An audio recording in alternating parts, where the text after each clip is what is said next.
After I was rescued from hell in the valley of death, I came upon a soldier on a tank that showed me compassion for the first time, concern, and took me back to God, to civilization and mankind. He gave me his food. He put his arm around me, and he gave me a flag.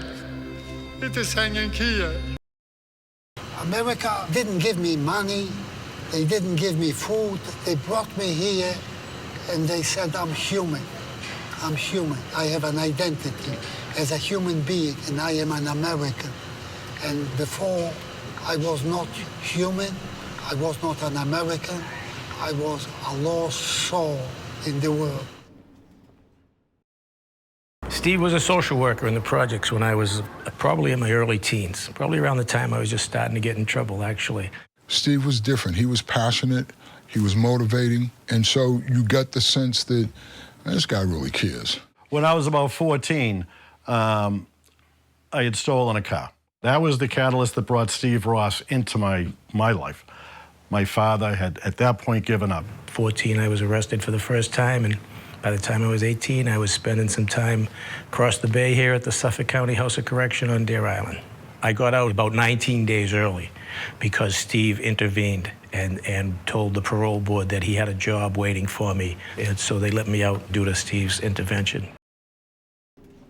Stand up and be counted. And racism, bigotry, stand up. Don't let anyone get away with it. Speak out. Don't be quiet about it. I could tell you plenty of stories because racism is not new to me. I lived with it. When you see somebody is being denigrated, subordinated, humiliated by others because they don't like you because of your color, because of your religion, or because of your ethnicity, you gotta stand up and you gotta make a noise and speak up and say, I'm not gonna take that from you. Where I met Steve was in the Masters in Counseling Psychology program at Northeastern University in the late 60s. And I was a student, a beginning student there, and Steve was a beginning student. We, in the counseling program, were trying to learn how to be dispassionate listeners with people. And Steve said, no, you have to feel. That's what I learned in counseling. It's like, feel it. And it's like, be the experience of the person. Don't just take notes about the person's story.